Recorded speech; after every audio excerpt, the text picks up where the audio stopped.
This day is brought to you by Progressive Insurance. Do you ever think about switching insurance companies to see if you could save some cash? Progressive makes it easy to see if you could save when you bundle your home and auto policies. Try it at Progressive.com.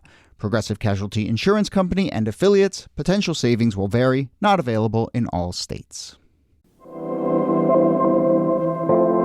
Hello and welcome to This Day, a history podcast from Radiotopia. My name is Jody Avirgan. This day, 250 years ago, technically March 23rd, a revolutionary icon uttered some of the most famous words in American history. Or did he? Patrick Henry of Virginia, addressing a group at a church in 1775 in the run-up to the American Revolution. A fiery speech, one that would galvanize and inspire everyone who witnessed it. And in that speech, Henry is said to have uttered those famous words, "Give me liberty or give me death."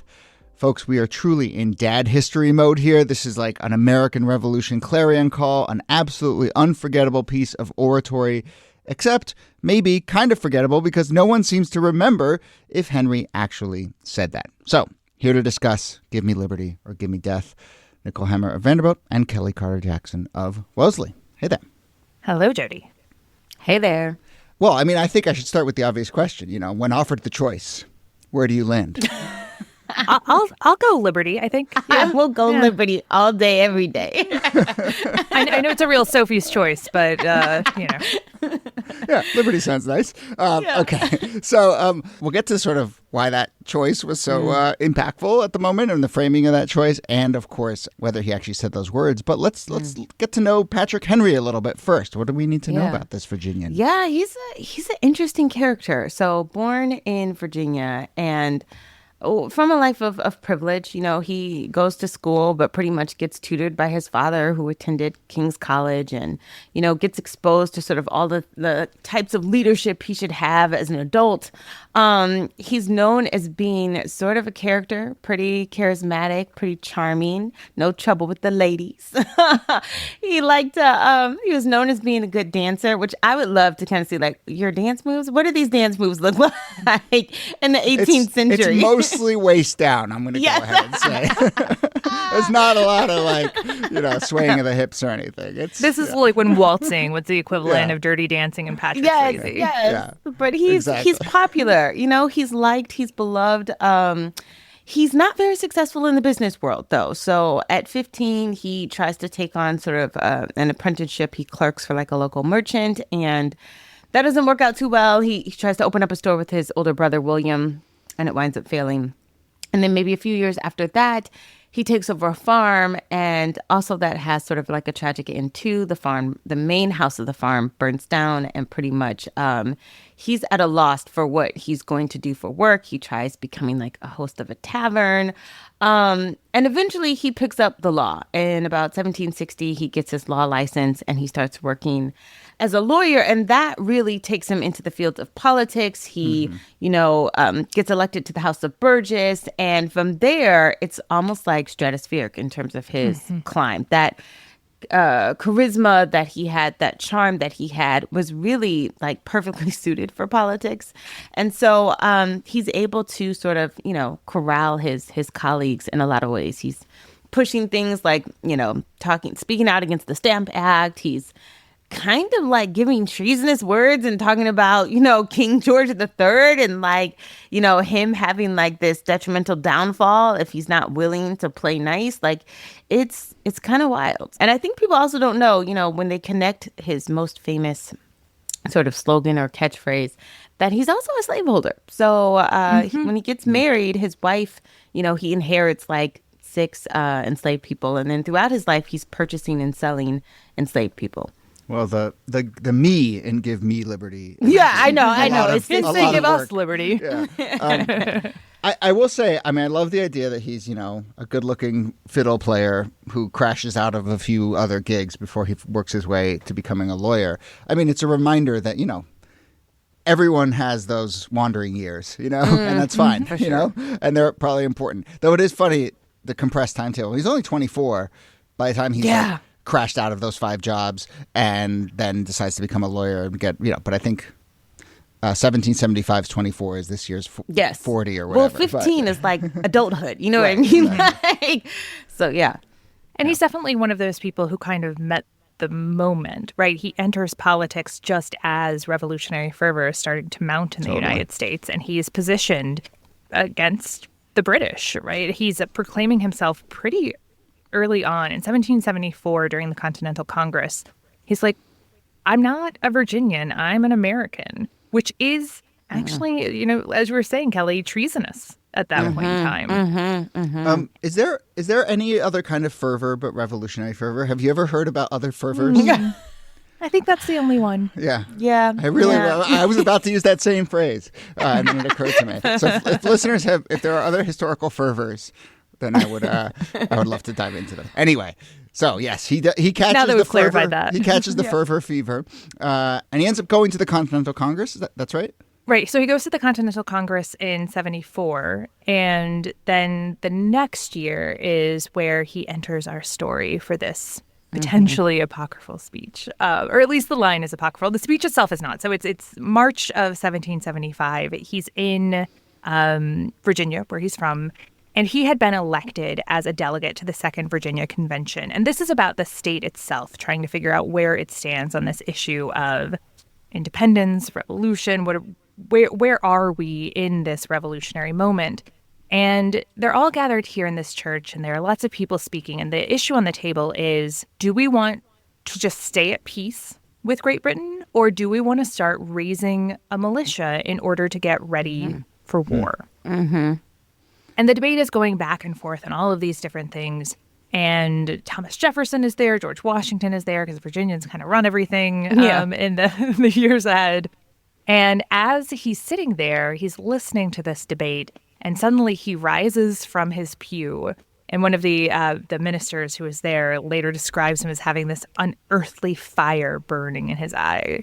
So he's head up, right? Like he's fired up because he sees a principle at the base of this. Because it's not liberty or death. There's a secret third thing, and that is enslavement. Right? Unfreedom. And that is the thing that he is saying, I'll take liberty, I'll take death, but I am not going to take enslavement to Britain. Interesting choice of words given everything. Given that he's a slaveholder. But he rises up and purportedly says, is life so dear or peace so sweet as to be purchased at the price of chains and slavery? Forbid it, Almighty God. I know not what course others may take, but as for me, give me liberty or give me death. And not willing to stand on just those words, he then picks up a paper cutter and then plunges it towards his heart, acting as though, I'll take death.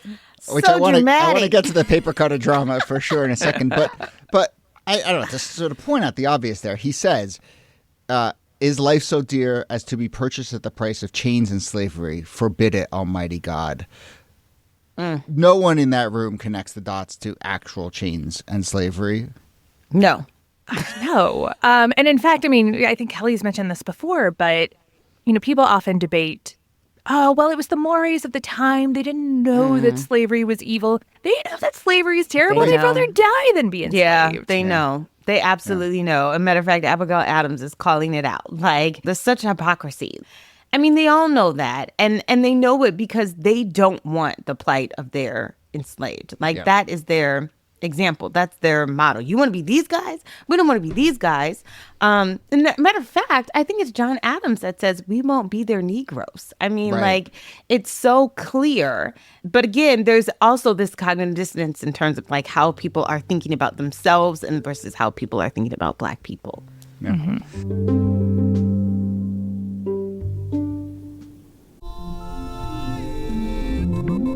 I'm David Remnick, host of the New Yorker Radio Hour.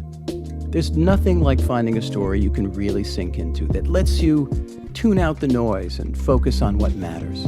In print or here on the podcast, the New Yorker brings you thoughtfulness and depth and even humor that you can't find anywhere else.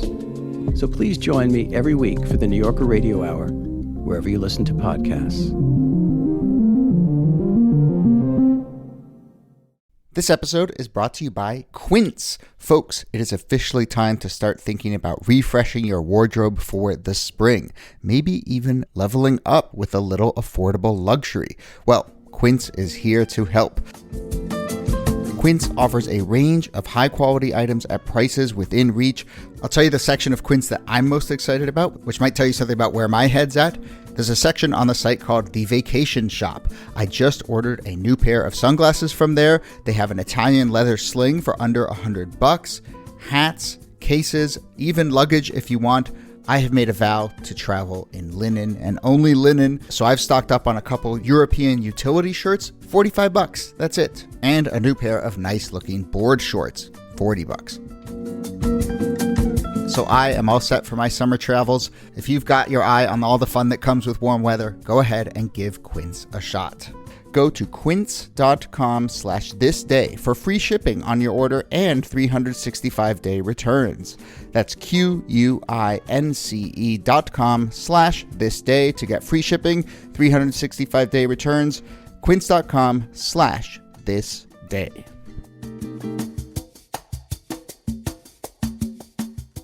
This episode is brought to you by Mint Mobile. Let's take a moment to talk about your wireless bill. Maybe you, like me, take a look at that bill every month and get a little shudder that goes down your spine, and you ask yourself, how can it cost so much to get wireless service? But guess what? It really doesn't have to be that way.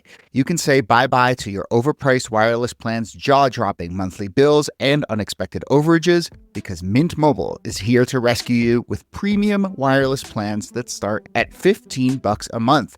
All of their plans come with high-speed data, unlimited talk and text delivered on the nation's largest 5G network. You can use your own phone, you can transfer over. I made the switch from one of the major carriers recently. It was incredibly seamless. And just like that, it was like, I really didn't have to be paying that much all these years. If you like your money, Mint Mobile is here for you. Shop plans at mintmobile.com/thisday. That's mintmobile.com/thisday. Upfront payments of $45 for 3-month 5GB plan required, equivalent to $15 a month. New customer offer for first 3 months only, then full price plan options available. Taxes and fees extra. See Mint Mobile for details.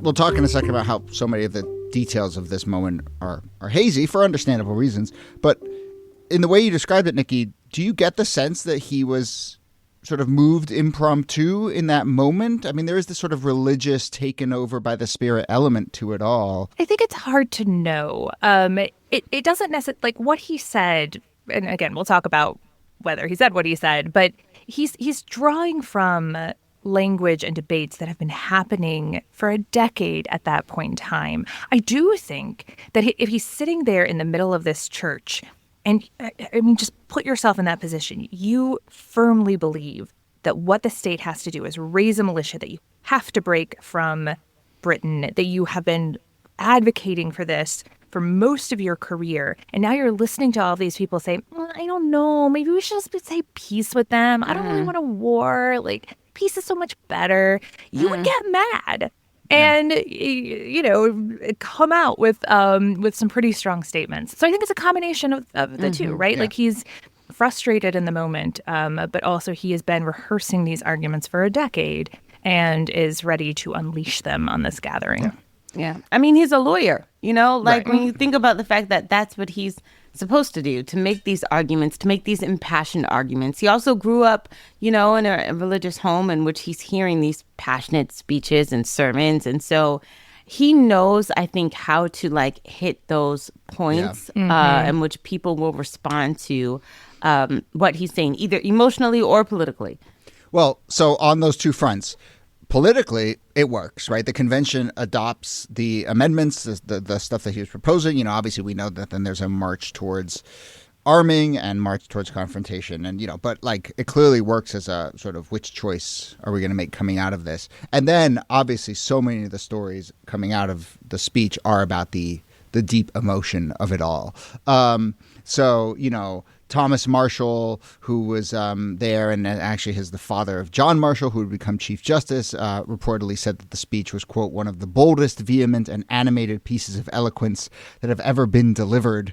My favorite tidbit is from this guy, Colonel Edward Carrington, who was, I guess, watching the proceedings through a church window, but he was so moved by it that he apparently turned and proclaimed to the other people around him who were watching this speech, and he said, "Let me be buried at this spot." And then apparently, when he died a couple decades later, his widow took him up on it and buried him right there. But that feels a little. I think I yelled that once at a concert. I was like so moved. But then I got kicked out of Webster Hall. But it is a little extra. Yeah. I wonder if other people were like, buddy, let us just watch the speech. Yeah, I know. Reel it in. It was fine. This isn't about you. Yeah. But that is something that connects all of these recountings of this day. Even if, as we'll talk about, the language may be contested, there really is a sense among the people who were there that something very dramatic had just happened. Yeah. Some of the other recountings from the moment are just like, nobody spoke for a while after he did this because they were just so captivated and moved by what he had just said. And so there except is for the guy who was going around saying, "You heard me about the getting buried at the spot." Right? Yeah. Somebody write that down. Someone write that down. I want a plaque. But it's also like when someone gives a speech that's just a banger, nobody wants to go after you. Yes, you know what I mean? True. Like, who goes after MLK? No one. Right. You know Thomas Jefferson had been starting to stand up and he just sinks back down in his pew. I know, right? Like, there's nothing else to say. Isn't there a story about the Gettysburg Address? I think of someone who went before Lincoln and spoke for a long time. And then Lincoln came up and just delivered, the whatever it is, very short. Very short, thing. sweet. And they're like, he should have been the only speaker. Yeah, exactly. So the veracity of this. I mean, to maybe state the obvious, the record keeping and the reporting of this is very spotty. And so many of the accounts of this speech are, largely through oral history and often people telling their kids and then those people telling their kids. And it's really not until 1817, a generation and a half later, that the speech first appears in print. There's a biography of Patrick Henry in 1817 in which this is finally written down, and that includes that line. But, it's really hard to say how accurate things were by that point. The other thing it includes is this detail about him taking a paper cutter and plunging it towards his chest dramatically to illustrate the point about his willingness to die for the cause. It's funny. That detail is just strange and a little underwhelming enough that I believe it. If it was apocryphal, it would be like a dagger or it would be held to his throat. But the fact that it's a paper cutter makes me think okay, that's probably a true detail because small underwhelming details like that don't sneak through if you're totally just turning it into a legend. So, although we should say that detail didn't emerge for 100 years. So, but we'll take it. I'll take it. I'll take it. Yeah, that feels plausible. Surely a paper cutter was on the table. Yeah. So anyway, it is hard to say, Patrick Henry did not write his speeches down. There wasn't a contemporaneous written down report of it. People mostly just shared what they heard and talked about it. There are theories about this particular language, about liberty and death, and none of them definitively point towards whether he uttered that phrase in that exact way or not. But the fact is that there were a number of that kind of formulation between those two things floating around at the time. So there was a 1713 play, Cato, which was very popular in the American colonies and was well known by the founding fathers. And in it, there's a line that says, "It is not now time to talk of aught but chains or conquest, liberty or death." In Handel's 1746 Horatio, Judas sings, "Resolve, my sons, on liberty or death." The phrase liberty or death appears on the Culpeper Minutemen flag of 1775. So the phrase is kicking around, which I guess argues in both directions, right? It argues towards, Patrick Henry's going to pick it up and use it because it's a well-known formulation, or it argues that he didn't use it, but others kind of felt like his speech was very much in the spirit of this, and they kind of then over time inserted it into the record of what happened.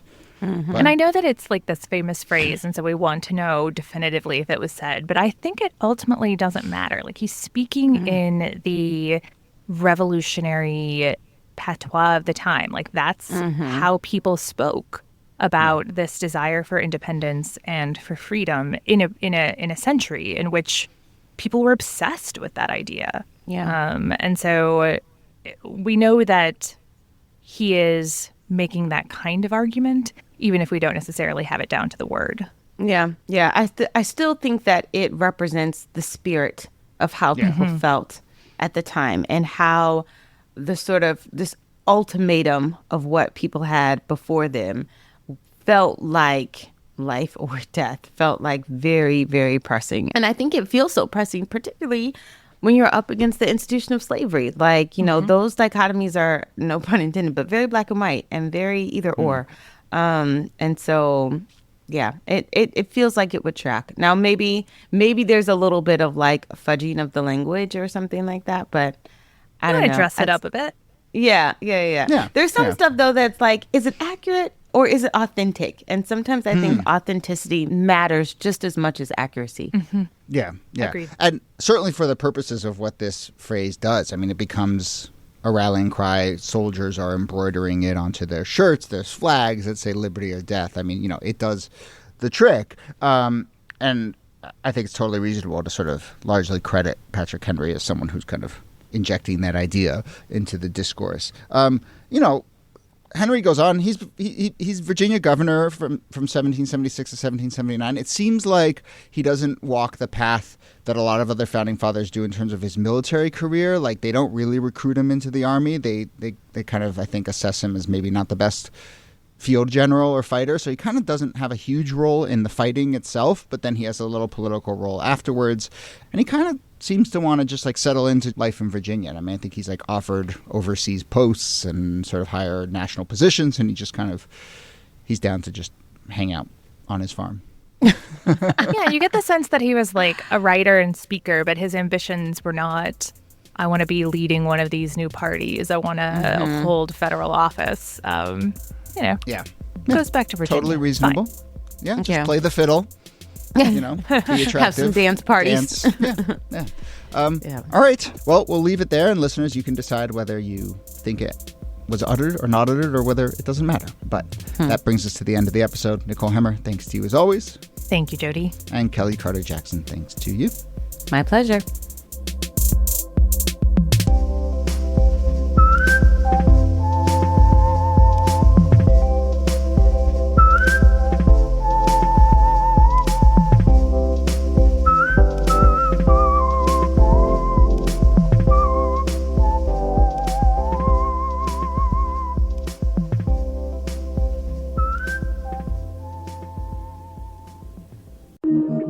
Radiotopia.